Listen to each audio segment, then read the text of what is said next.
اب اور کچھ ججز کا یہ کہنا تھا کہ جی آئینی بینچ میں یہ کیس نہ جائے بلکہ سپریم کورٹ کا فل بینچ سن لے، لیکن کیس تو آئینی کورٹ گیا، آئینی کورٹ اب فیصلہ کرے گا کہ یہ کیس فل کورٹ نے سننا ہے یا کسی اور کورٹ نے سننا ہے، مگر آئینی بینچ اگر یہ فل کورٹ کو ریفر بھی کر دیتا تو فل کورٹ اب وہ والی فل کورٹیں تھوڑی رہی ہیں، نہ اس طرح کی خوراکیں ہیں، نہ اس طرح کی ذائقے، تو نہ اس طرح کی فل کورٹ ہے جی۔ اب وہ کورٹ جو ہے فل کورٹ اب یہ والی کورٹ ہوگی جس میں یہ 7 ججز بھی شامل ہیں، تو اب فل کورٹ میں جو میجارٹی ہے پی ٹی آئی جو سمجھتی ہے کہ جن لوگوں کی میجارٹی ہوگی اور شاید 26ویں آئینی ترمیم ختم ہو جائے گی، وہ میجارٹی اب نہیں ہوگی، اور اس کی وجہ سے اب گویا institutional support P T I کی ختم ہوتی جا رہی ہے، جو کہ سیریل المائدہ صاحب نے اس طرف اشارہ کیا۔ اس کی وجہ یہی ہے نا، ظاہر ہے کہ پی ٹی آئی کی حامی اب نہ اسلام آباد ہائی کورٹ میں زیادہ اسٹرانگ آوازیں رہیں گی موجودہ ٹرانسفرز کے بعد، نہ ہی سپریم کورٹ میں رہیں گی، تو یہ ایک بہت بڑا سیٹ بیک بھی ہے پی ٹی آئی کے لیے۔ اس سے پہلے آپ کو پتہ ہے اسلام آباد ہائی کورٹ کے 5 ججوں نے خط لکھ کے کہا تھا کہ اسلام آباد ہائی کورٹ میں ججز کی ٹرانسفر نہ کریں،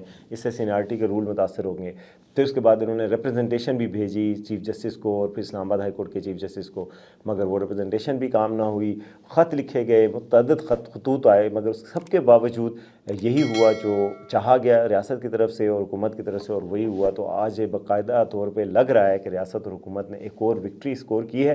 آنے والے دنوں میں اب پتہ چلتا ہے کہ باقی کیا ہوتا ہے، لیکن میں نے آپ کو جیسے کہا تھا کہ خط جو اس دن لکھا گیا تھا، میں نے کہا تھا کہ خط لکھا جتنا بھی جائے، سپریم کورٹ کے ججز نے بھی خط لکھ دیا تھا، تو خط جتنے بھی میں نے کہا لکھے جائیں، ان کا حال یہی ہونا ہے کہ ہونے کو کوئی نہیں ٹال سکتا، اور بظاہر یہی ہوگا کہ ججز کی اپوائنٹمنٹ ہو جائے گی، تو آج ہوگی، اور بس لاہور ہائی کورٹ کے 2 ججز کا نہیں ہوئی، لیکن سپریم کورٹ کی کمپوزیشن بدل گئی ہے، اور آنے والے دنوں میں اب 26ویں آئینی ترمیم پہ جو چیلنجز، جو خطرات منڈلا رہے تھے، وہ ختم ہو گئے، اور بظاہر 26ویں آئینی ترمیم رہے گی۔ اس کے علاوہ مخصوص نشستوں کے حوالے سے جو فیصلہ دیا گیا تھا سپریم کورٹ کا، اس کی اپیل اب آئے گی، تو اب اس میں کیا فیصلہ آنا ہے وہ بھی ایک بڑا اندھیا دے دے گا، لیکن اب مخصوص نشستوں کے حوالے سے کیس کا فیصلہ بھی پی ٹی آئی نا امید ہو چکی ہوگی کہ شاید اس میں کچھ ہوگا، کیونکہ فیصلہ جو پہلے دیا گیا اس پہ عمل درآمد بھی نہیں کیا، نہ الیکشن کمیشن نے، نہ اسپیکر قومی اسمبلی نے، بلکہ قانون پاس کر دیا گیا، ایک اور قانون جس کے تحت کہا گیا کہ جی اس قانون کے تحت جو ہے مخصوص نشستیں پی ٹی آئی کو نہیں مل سکتی۔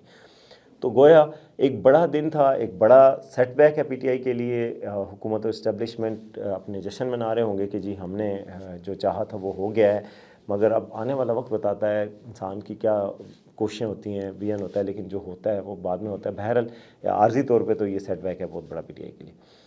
اچھا جی، اب دوسری خبر کی طرف آتے ہیں۔ یہ تو تھی بڑی ڈیولپمنٹ، کیا ہو رہا ہے، کیوں ہو رہا ہے، کہ میں نے آپ کو بتانا تھا۔ ججز کے حوالے سے میں نے آپ کو بتا دیا کہ کون کون سے ججز کس کس عدالت سے آئے ہیں اور وہ ان کا فارمر بیک گراؤنڈ کیا ہے۔ جسٹس عامر فاروق کو چیف جسٹس جو وہ ریٹائر ہونے والے تھے اسلام آباد ہائی کورٹ سے، تو ان کو اب بنا دیا گیا۔ اس پہ بڑی سوشل میڈیا پہ تنقید بھی ہو رہی ہے اور باتیں بھی کر رہے ہیں کہ جی جسٹس عامر فاروق جو ہے انہوں نے فیصلے زیادہ تر پی ٹی آئی کے خلاف دیے تھے، تو وہ اب وہ اوپر چلے گئے ہیں اور اب وہ ان کو ریوارڈ مل گیا ہے، تو کچھ یہ کچھ وہ۔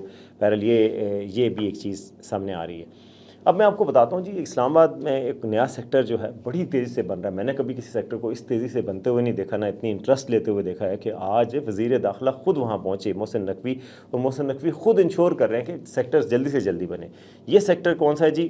نیا سیکٹر ہے، سی ڈی اے اور ڈی ایچ اے مل کے اسے بنا رہے ہیں، اور اس نئے سیکٹر کا نام ہے مارگلا انکلیو، اور خود جناب وزیر داخلہ نے جا کے اس ترقیاتی کاموں کا خود جائزہ لیا اس نئے سیکٹر میں۔ اس مارگلا انکلیو کے 50% وہ کہتے ہیں ترقیاتی کام جو ہے وہ 14 اگست، جبکہ 100% کام 31 دسمبر تک مکمل کر کے مالکان کو پلاٹس دے دیے جائیں گے۔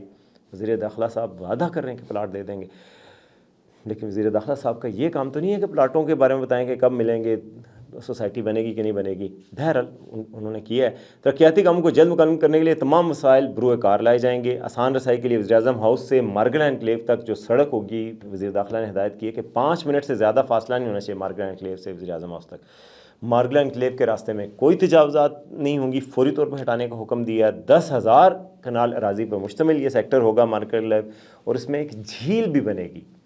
اور جھیل والے ڈاکٹر مجھے یاد آ جاتے ہیں جھیل بننے سے، وہ ڈاکٹر صاحب ہیں جو آئے تھے، وہ انہوں نے کہا تھا کہ میں آؤں گا عمران خان کے آنے پہ، پاکستان آ جاؤں گا سب گھر بیچ کے، لیکن وہ نہیں آئے، جس طرح کے کئی لوگ نہیں آئے، وہ بھی نہیں آئے۔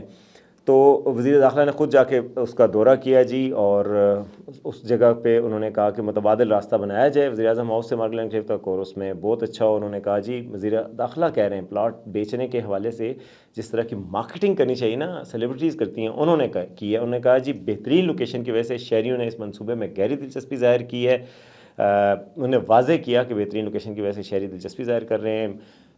تمام شہری اس منصوبے میں خوبصورت لوکیشن کے ساتھ ساتھ شہریوں کو تمام معیاری اور جدید سہولیات فراہم کی جائیں گی. مارگل انکلیو میں جھیل بھی بنے گی. ڈی ایچ اے کے پروجیکٹ ڈائریکٹر نے بریفنگ دیتے ہوئے بتایا کہ مارگل انکلیو 10,000 کنال اراضی پہ بن رہا ہے، جس میں 5 مرلہ 10 مرلہ اور 1 کنال کے پلاٹس رکھے گئے ہیں. درخواستیں جمع کرانے کی آخری تاریخ کتنی ہے؟ 14 فروری ہے. چیئرمین سی ٹی محمد علی رنداوا اور ڈی ایچ اے کے پروجیکٹ ڈیولپمنٹ ورک اور سیکٹر پلاننگ کے بارے میں بریفنگ بھی دی ہے. اس کے حوالے سے کچھ میں آپ کو اس کی فوٹیج بھی دکھا دوں گا، وہ جگہ بھی بتا دوں گا کہ یہ کہاں ہے. میرا مقصد اس کے پلاٹ لینا یا آپ کو بیچنا نہیں ہے، میں تو صرف یہ بتا رہا ہوں کہ کتنی بڑے لیول پہ حکومت اس میں دلچسپی لے رہی ہے. حالانکہ ایک سیکٹر کی بات ہے تو بھائی پلاٹ بڑی قیمتی چیز ہوتی ہے، شاید اسی لیے وہ کیا جا رہا ہے اور سوسائٹی کو اتنی خصوصی اہمیت دی جا رہی ہے. تو یہ تھا جی آج کا شو. امید ہے آپ کو پسند آئے گا. آپ کے کمنٹس کا مجھے انتظار رہے گا. دیکھتے رہیں آج کا سچ.